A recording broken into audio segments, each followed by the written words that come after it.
আসসালামু আলাইকুম ওয়া রাহমাতুল্লাহি তাআলা ওয়া বারাকাতুহু নাহমাদুকা ইয়া আল্লাহ ওয়া নুসাল্লি ওয়া নুসাল্লিমু আলা হাবিবিল কারীম।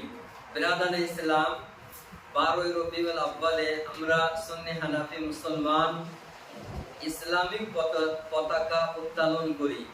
মসজিদ, মাদ্রাসায়, বাড়িতে, মক্তবে ইত্যাদি জায়গায় আমরা ইসলামিক পতাকা উত্তোলন করি।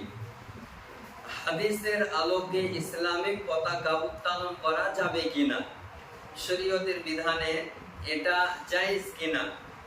হযরত আমেনা রাদিয়াল্লাহু তাআলা আনহা নিজে বলেন যে আমি মহানবী সাল্লাল্লাহু তাআলা আলাইহি ওয়াসাল্লামের আগমনের সময় পৃথিবীর পূর্ব থেকে পশ্চিম দর্শন করে নিলাম এবং দেখতে পেলাম যে 3টি পতাকা উত্তোলন করা হলো।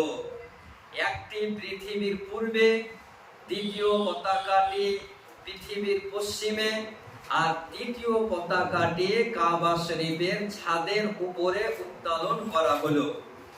ইহা থেকে প্রমাণিত হয় যে মহানবী সাল্লাল্লাহু তাআলা আলাইহি ওয়াসাল্লামের আগমনের দিন তার সম্মান প্রদর্শনের উদ্দেশ্যে ইসলামিক পতাকা উত্তোলন করা জায়েজ।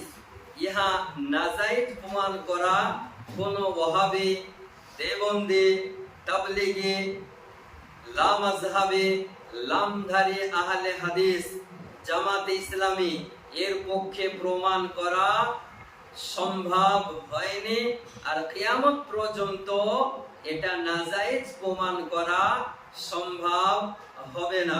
কোথায় লেখা আছে উঠিয়ে দেখুন, খাসাইসুল কুবরা প্রথম খণ্ড, উর্দু মুতারজাম, 124 পৃষ্ঠায়, প্রিন্ট, দিল্লি।